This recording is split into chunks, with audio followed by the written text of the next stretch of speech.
times are most difficult. But the history demonstrates that, like that first generation of black mayors, this generation is prepared, poised, talented to meet those challenges. And I think today you're going to get an opportunity to see exactly why they are amongst this nation's most talented and effective leaders. Rev? Thank you, Mark. Give Mark a big hand. One of the reasons this is so important that we hear from these mayors is never in a time in American history have we seen the mayors of every major city just about black and from our community. But we can't sit back and not help them succeed and over-criticize everything. Many of the media entities in their cities are connected to the powers that never wanted them to be mayor. So as they deal with homelessness and policing, they will over-criticize them. We will pick up the narrative and beat down who ought to be there representing us. So one of the reasons why with Rich Lou Dennis and Alfonso David gave us the opportunity today is to hear from them ourselves. Doesn't mean we're going to agree with everything, but don't be louder against a black man than you was against a white mayor that just patted you on the head. We were not looking for better slave masters, we were looking for freedom. Amen. And we have people that are now in charge that we need to make their charge work for us. So in that order, we bring out 5 of the leading mayors in this country who are black mayors coming at the largest convening of black folks in this country. Mark, why don't you, since you were the mayor of New Orleans, let's start with you bringing out the mayor of New Orleans now. Thank you. Let's give Reverend Sharpton a big round of applause. Ladies and gentlemen, I am proud to bring out Mayor LaToya Cantrell, mayor of the great city of New Orleans, the host mayor for Essence Fest 2023 mayor. I'm also proud to bring to the stage the mayor of Atlanta, Georgia, Mayor Andre Dickens, and also the mayor of Cleveland, Ohio, Mayor Justin Bibb. Give it up for Mayor Justin Bibb.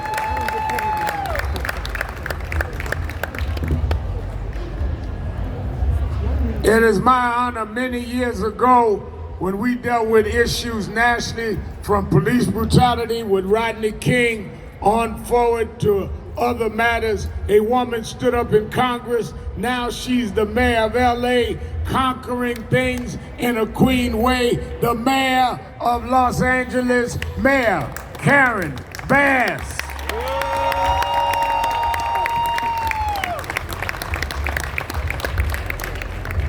And last but not least, a man I've known 35 years. When I started National Action Network, he was one of the founders. He was a black cop, went on to be a black state legislator, went on from there to be the borough president of Brooklyn, and after 32 years, became the second black mayor in New York. We beat down Dave Dinkins so bad that we got Rudy Giuliani. We learned that lesson because we got a man now you can't beat down. He won't weaken it. He is strong. He is the mayor of New York, the mayor, Eric Adams.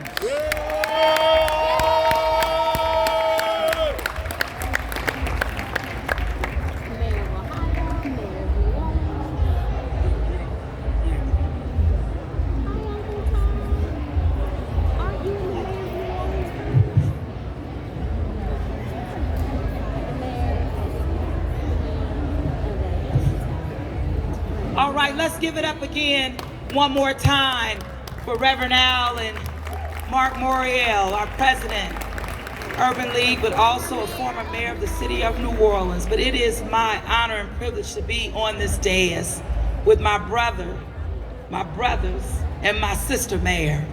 Now, as the mayor of the city of New Orleans, and when I started to work with Essence and the Essence Festival of Culture, one of the things that I was able to do was to begin by creating a mayor's panel. And so I did that first with women mayors, being elected the first woman mayor of the city of New Orleans in its 300-year history. I said, well, let me lift my sisters up. Well, you know what? My brother said, wait a minute, we want to get on that stage. So it really is just an honor to have my brothers here with me and just us collectively. We have the hardest job in this country. We're on the front lines no matter what. We say that there's no Democrat or Republican, there's mayors, because we have to serve everyone. And so with that, I just wanted to kind of kick it off. We do have some firsts here on this stage here. And just wanted to know, what were you most excited about entering office? And what was your biggest worry or fear? Now, this is all for my brother and sisters here on this stage, and I'll start with you, Mayor Dickens. All right, well, what's up, Essence? It's good to be with y'all, Mayor Cantrell. Thank you for this panel. I'm excited to be here. ATL is definitely in the house. I've seen all my constituents. That's right. Y'all come on back home, though, now. Look, we love New Orleans, but y'all got, property taxes and everything else in Atlanta that we need. But, coming in, to be mayor of Atlanta, I'm the 7th black mayor in a row in the city of Atlanta, starting from Maynard Jackson all the way down to me. So I knew I was standing on some shoulders of some giants that just wanted to serve the people of the great city of Atlanta. So I wanted to do the same. I've been wanting to be mayor since I was 16 years old. So I wanted to be mayor because mayors can affect change. You can go out there and really help lives, to try to overcome poverty, to try to help with upward mobility, to really try to make to build affordable housing, and of course to make sure that public safety occurs in our city so that we can all be safe. So I wanted to be mayor and doing the things that we're called to do each and every day, to serve this public, and to be able to bring about change. And we're doing that in the city of Atlanta. And I'm grateful for all the mayors that came before me, and I stand on their shoulders. And I'm just grateful to be able to do this position. I've been at it for 18 months, serving with my fellow mayors that co-labor with me across the country. Thank you. And Mayor Bibb, I know this is your first term as well. Yes, it is. My first time at Essence, by the way, so Cleveland's in the house as well. And, Cleveland has an important story in this history of black mayors, because we elected the first black mayor of a major American city, Carl B. Stokes. And as the youngest black mayor in my city's history, I felt a moral obligation to make that promise of what Stokes fought for real in Cleveland. And we've been fighting to make sure we can reimagine public safety after the tragic murder of Tamir Rice. We've been trying to make sure we address the maternal health issues for black women in our city as well too. And for me, it's really about how do we make Cleveland a destination for black and brown talent for the 21st century? Because we want to compete with Atlanta, DC, and New York, and that's why I ran for mayor, to make sure that Cleveland can be a leading model of the American dream, and to make sure that the promise is real for black Americans in my city as well too. Thank you so much for that. Now I'm gonna turn to my sister mayor in her first term as well, but also the first woman elected for the city of Los Angeles, Mayor Bass. Hello, Essence.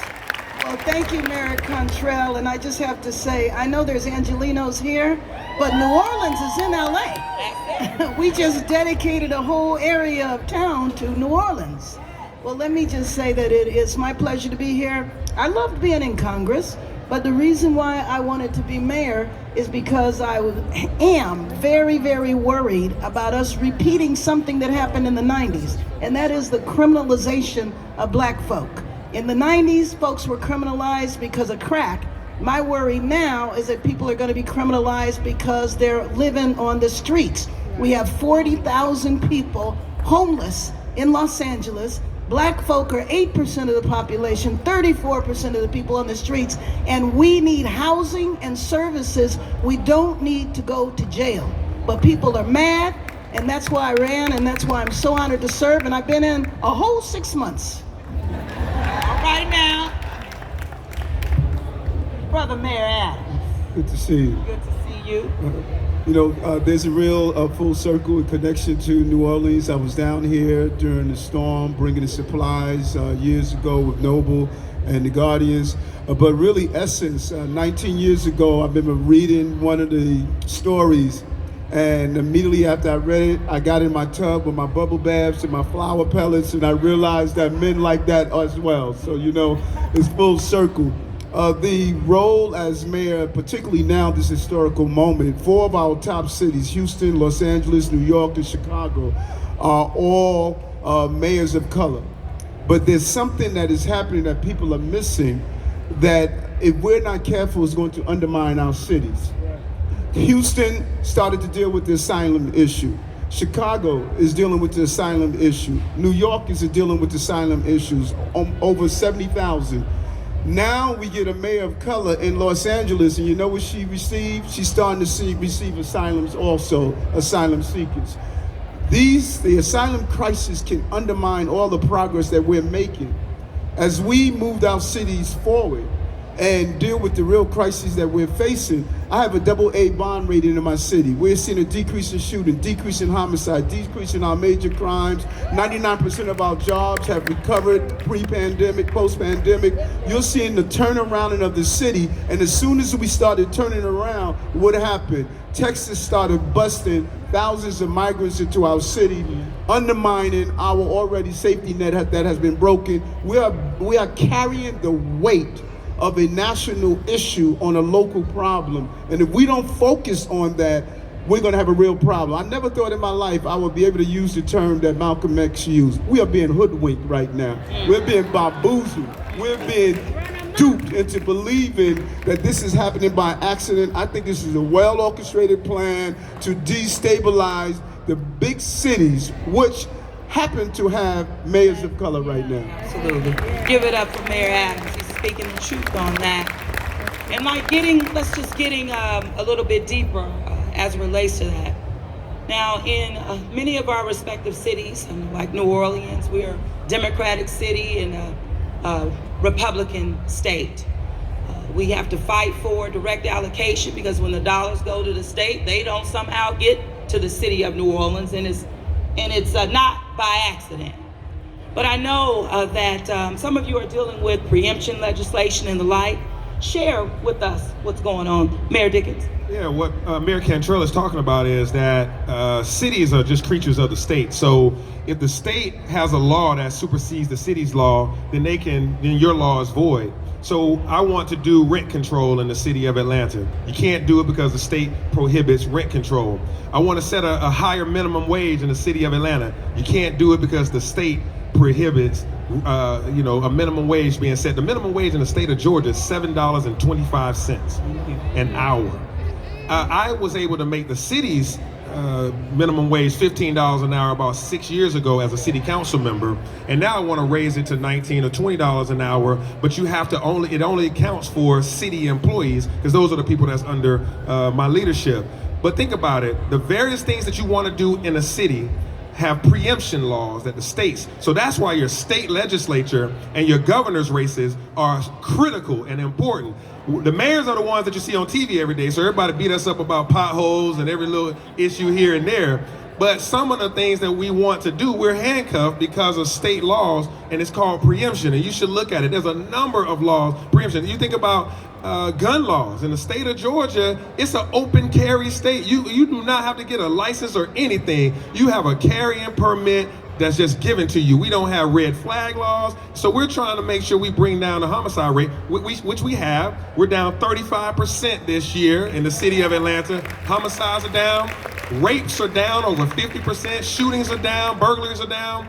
But we're doing that through a myriad of policing and non-policing tactics, but we are still handcuffed by anybody can have a gun and walk around the city of Atlanta or anywhere else in the state of Georgia because the state legislature. So this is why we have to be very, very, very dedicated to our state elections and the elections of our state legislature, because they have a tremendous amount of control when it comes to this thing called preemption, home rule, so to speak. Absolutely. And Mayor Bibb, tell us a little bit what's going on in Cleveland. Same thing happened in Cleveland. I had one Republican lawmaker tell me, if you ran your city like we run our townships, Cleveland would be a lot better off.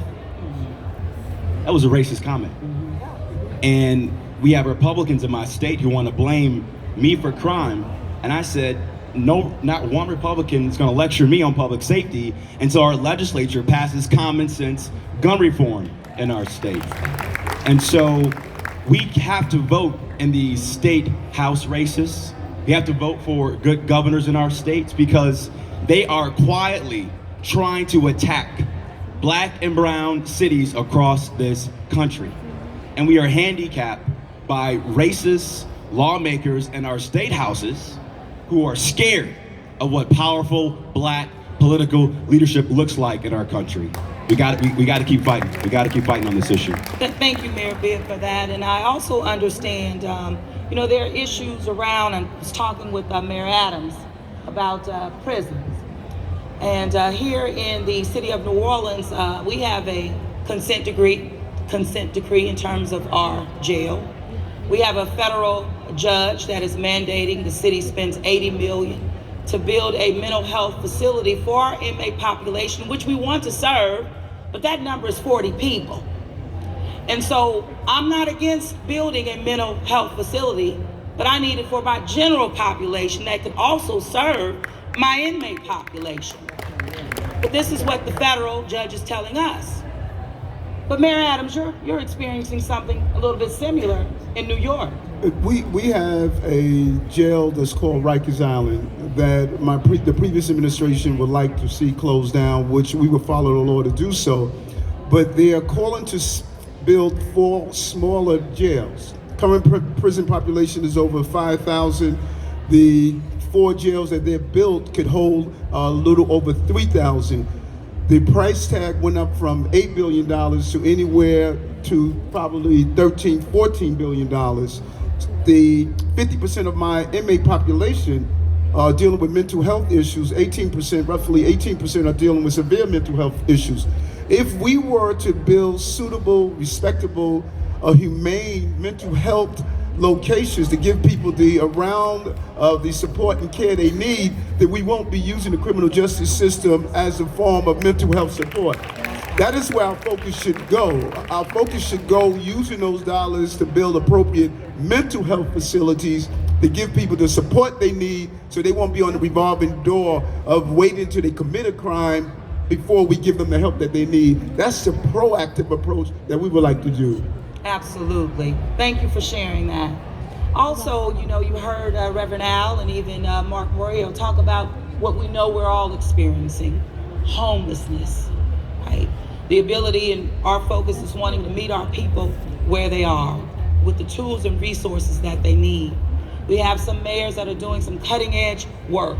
We're seeing it even in New Orleans. But Mayor Bass, tell us about what you're doing in LA. Absolutely. Well, as I mentioned before, 40,000 people. That's just in the city, by the way.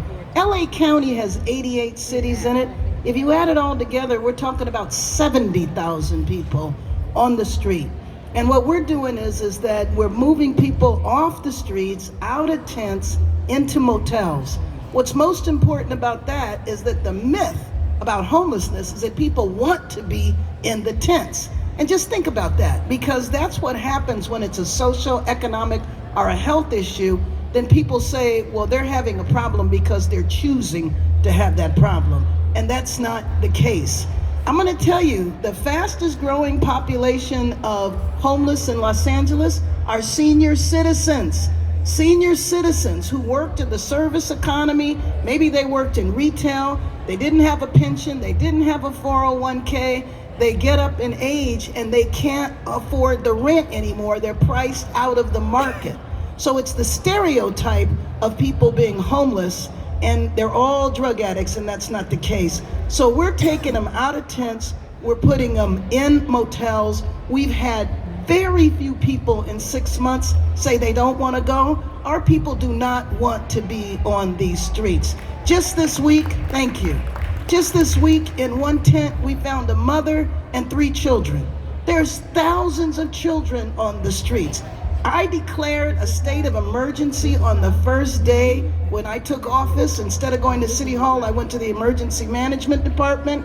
We've put everybody on notice. We have fast-tracked building, but it takes a while to build. Even if you build as fast as possible, we need some place for people to be for about a year and a half while building is taking place.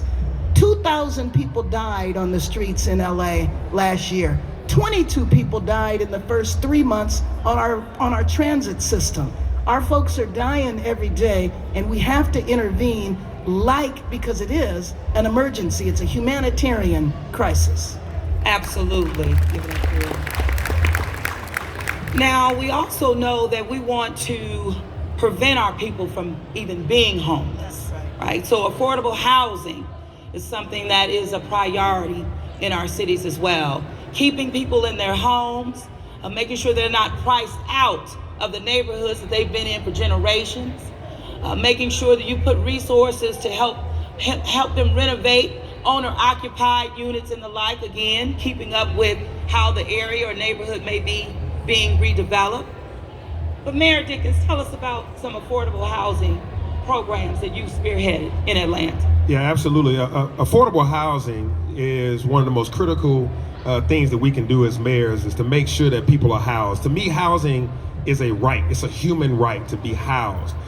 We have to take care of people's mental health. We have to take care of people's physical health. But we have to make sure people are housed, because the other things are more challenging when you don't have a house. You know, food insecurity, medical challenges.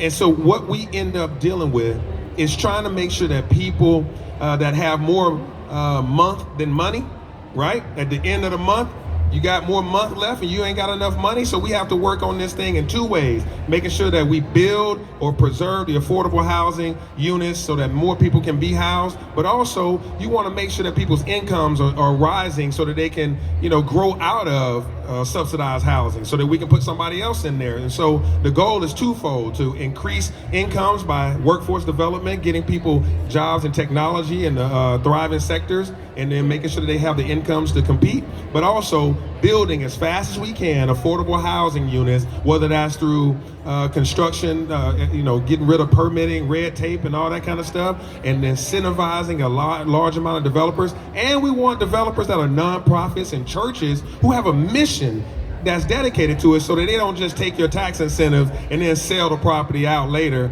and then end up going up on the rents to market rate. So it's a complex puzzle, but we have just raised $250 million in the city of Atlanta to be able to do more affordable housing. We have a goal of 20,000 units. So we're well on our way. We're building as fast as we can. We got black developers, we got nonprofit developers. We're taking churches, church land, all them big parking lots your churches got that everybody ain't going to no more, the way it used to be. Yeah. We building housing on there, right? Because we all say we want to do right. And I'll tell you this too. The other thing is, we're not allowing that conversation. Everybody say we want people to be housed, we want people off the street. But when you say, I'm gonna build this in your neighborhood, people be like, no, not in my backyard. We're getting rid of that. Every district in Atlanta is about to have some affordable housing, is my goal. All right. Now, diversifying our economy, again, has to be front and center in the work that we do. We have industries in the city of New Orleans. We're leading in technology, science, STEM across the board, engineering, you name it.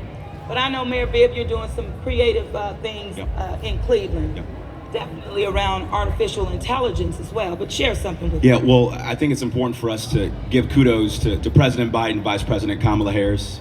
Through the American Rescue Plan dollars, our cities are putting real money to create the next generation of black wealth all across the country. We received $511 million from the American Rescue Plan, and our largest pot of money is creating a $50 million site fund for good jobs to take 1,000 acres of vacant land we own all across the city of Cleveland and make those brownfield sites, greenfield sites, to create jobs in the urban core of our city. A job where you can walk to work to, right? And while Intel is going to Columbus, 2 hours south of us, we want Cleveland to be the hub of those supply chain companies that are going to support Intel, Google, and Amazon. Because our city helped fuel the first industrial revolution with John D. Rockefeller and Standard Oil. I believe Cleveland can help lead the next industrial revolution with healthcare, advanced manufacturing, and we also just did a ribbon cutting. We now have the largest quantum computer in our city right at the Cleveland Clinic in Cleveland, Ohio. So we're ready to get to work. If I could just jump Absolutely. in. What is so important about these jobs is building out the pipeline to fill the jobs. I'll never forget speaking with a group of superintendents and educators, And I put up a picture of the first telephone that Alexander Graham Bell had. And I put up a picture of a classroom of what that classroom looked like when he had the first phone. Then I showed the picture of a smartphone, and I showed the picture of the classroom of today with the smartphone. Our children are learning Alexander Graham Bell technology instead of learning the smartphone technology. We need to start building out a pipeline, because too many of the employees are saying your children are not coming in with the skills that are needed to fill these jobs. So we partnered with Google to do a great internship program. We need to look at some of the skills that our young people need so they can be prepared to fill these jobs. We're closing in on San Francisco and startups and technology. We're seeing how artificial intelligence is changing the game. But if we don't prepare our young people while they're in K through 12 and even feed it into K through 12, those skills that teach them the current state, critical thinking, working in groups, communication, all of those skills is what we believe we need to infuse in our young people so they can fill the jobs that are available and be ready for the future. Absolutely. Training them up, making sure that we're investing in them. But also, let's talk about higher education just for a minute. We just had that ruling come down, affirmative action ruling. Just share with us, Mayor Adams, I'm gonna stick with you. You got colleges, right, universities in New York. How is this going to impact our people there? It's going to impact. One of the best deals we have is our CUNY system, our city university. I'm a CUNY 2 for grad from my associates and my bachelor's. We must make sure that our local community colleges can continue to recruit and be ready to, again, have that connectivity. What has happened K through 12, we have basically allowed our children to fall off an educational cliff. We have partnered with the chancellor to state the K through 12 must be K through career. And this ruling from the Supreme Court, you add that ruling with the women's right to choose, you add that ruling with the open carry laws, the right for people to carry guns, you add that to the affirmative action, you are seeing a political court that's undoing all of our rights, and we must adjust and pivot to make sure that we don't allow their actions to get in the way of our actions. Inaction is not going to be the answer, and we have to make sure that our children are educated to prepare for the future. This is a well-orchestrated plan that is being executed. That's why it's imperative for the Democrats to come up with our plan on how we're going to move our communities forward and our cities forward in the right way. Thank you, Mayor Adams. Mayor Bass, Mayor Bass, let Mayor Bass get in here. All these colleges and universities in California, Los Angeles specifically. How are you feeling this will impact? Well, absolutely it will. But unfortunately, California led the way in anti-affirmative action legislation several years ago, and it impacted our UC system. We started directing a lot of our kids to private schools in California, HBCUs, etc., because of the proposition that really curtailed affirmative action. And so it absolutely has a big impact. But here's what I'm hoping. I'm hoping that Democrats finally get the judiciary, because it's been Republicans that have paid attention to the judicial system and we have not. And to me, the ruling that they did on LGBTQ is equally important to non-LGBTQ people, because I mean, if you can say a private business can discriminate, then why can't the restaurant say, I don't want to serve black people? Why can't the restaurant say, this is my restaurant, I don't want black folks using that restroom? We have to be very, very careful. And on the migrant issue, you know, we received 42 migrants yesterday, and the mayor over here has warned me. That's how it started in New York. It was a trickle, and then it was an onslaught. But we have to be careful to not allow that issue to divide us, because it's being portrayed as a Latino issue.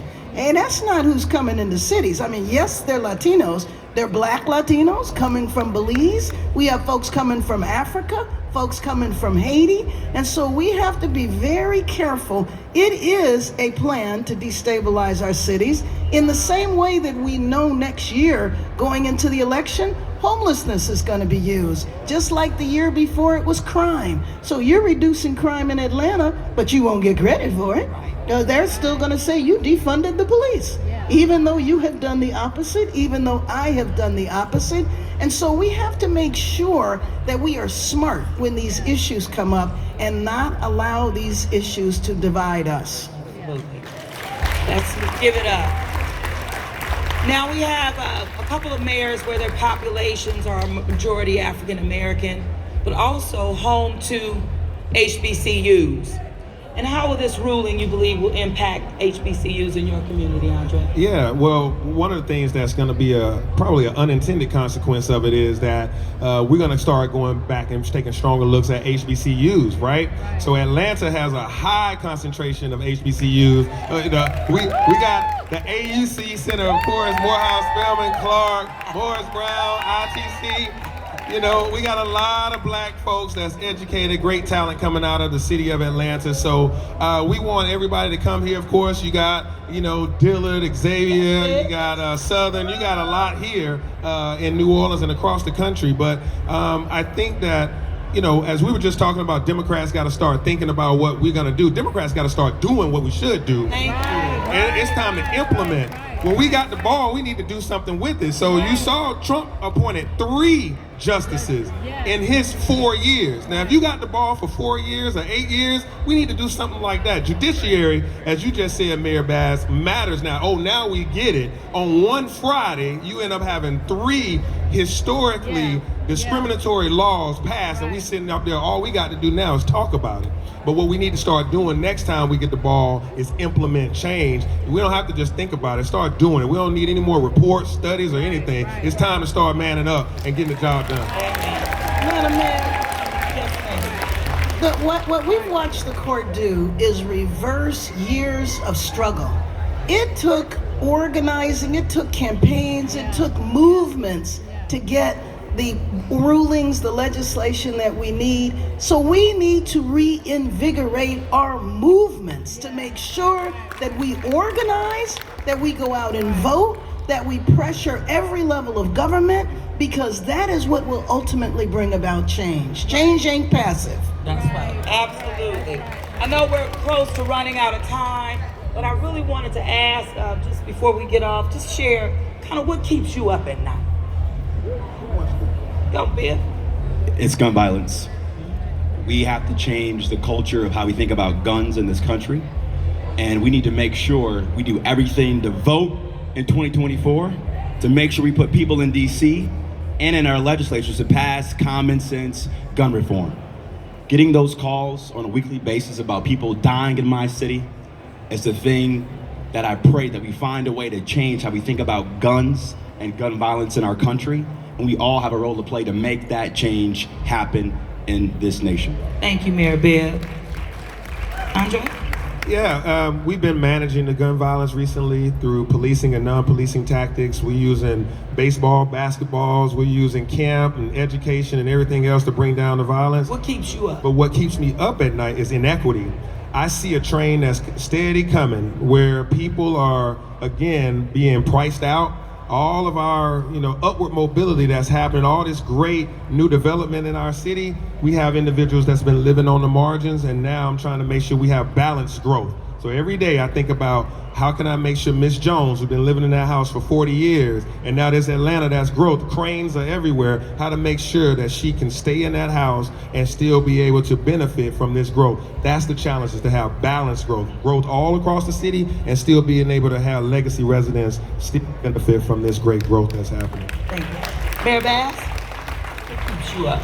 Well, the idea that we might take for granted that President Biden and Vice President Harris will be reelected because we think that fool is going to be the nominee and we don't need to worry about it. The other thing that keeps me up at night is to know that tonight 3 to 5 folks will die in Los Angeles in tents. For me is education. You look across the entire country, particularly in urban centers, 80% of Americans are going to be living in urban centers. When you look at the numbers, it's dismal. New York, I know when I took office, 65% of black and brown children didn't reach proficiency. I'm seeing the numbers in all of my big cities. It can't be a coincidence that everywhere you go, that we are failing in education, and if we don't turn around our educational system, which all of our budgets are spending probably the largest amount of money, but we keep producing an inferior product. We have to do better. If we don't educate our children, they no longer are going to fail in their neighborhood, they're going to fail on the globe. We have to address the educational system. That feeds everything else. It feeds violence, it feeds unemployment, it feeds homelessness, it feeds domestic violence. Education is the cornerstone of our inequities and our failure in this country. We have to educate our children. Very good.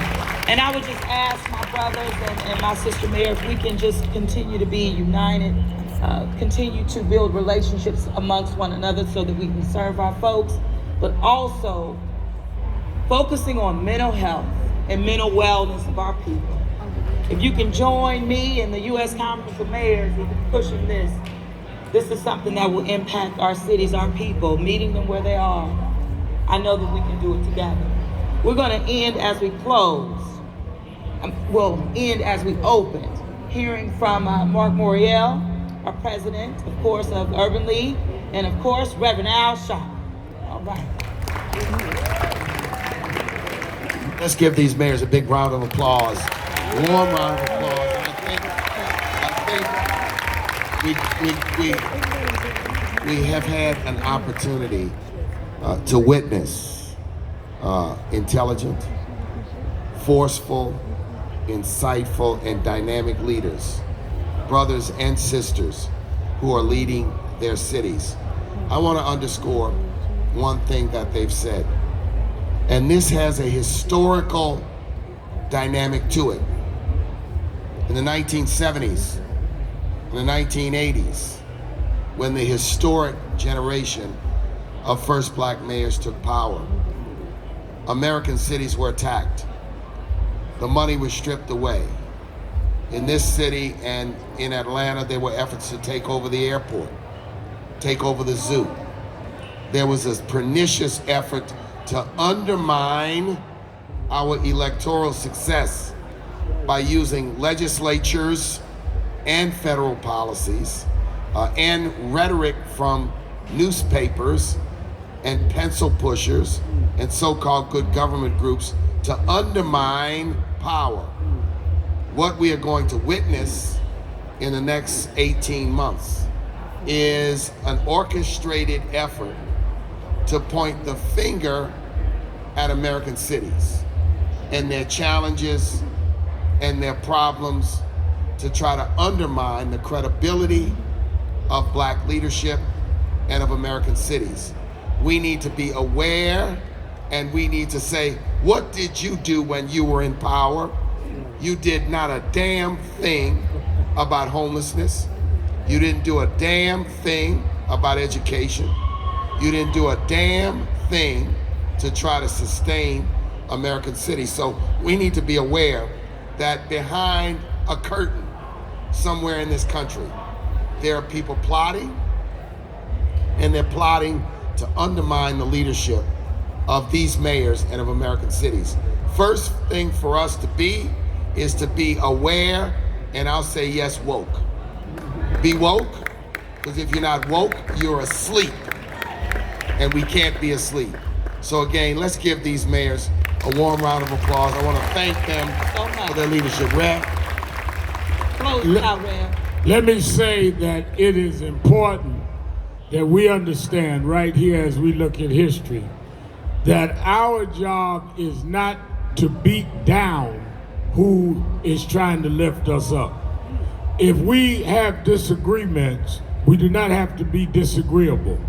I see people in New York and LA and Cleveland that never ever had a microphone in their mouth until a black mayor comes in. And now all of a sudden they interview you prime time to beat down your own when you never had nothing to say before.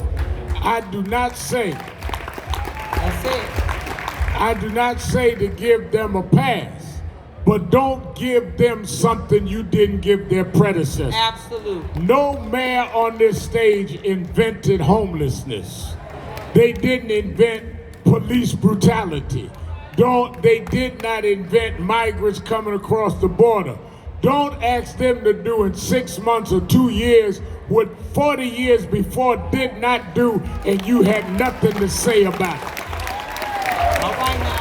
And every mayor on this platform had to fight a media that would not tell their story because they didn't want your story.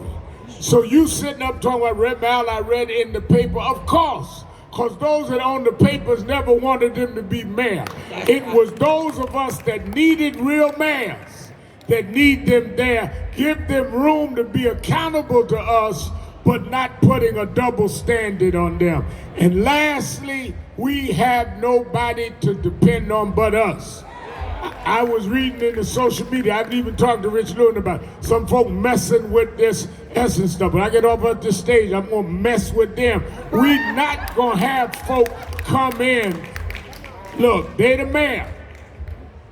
Rich Lou runs the business. I am in the butt kicking business. I do my job so they can do their job, so we can deliver for our kids, because we all won't be here forever. And just like Ed Lewis passed the baton to Rich Lou, and just like a Dave Dinkins passed it to an Eric Adams, and on, we've got to keep fighting. That's why we marching in Washington on the 26th. We've got to back the right wing up. We're at a time where you can shoot through a door and kill somebody. And I've got the mother here at the Essence Festival. I want another panel next That's year right. now. We need to stop this mess of black on black infighting and try black on black exaltation. Thank you. That part. All right. Thank y'all so much. Thank you so much.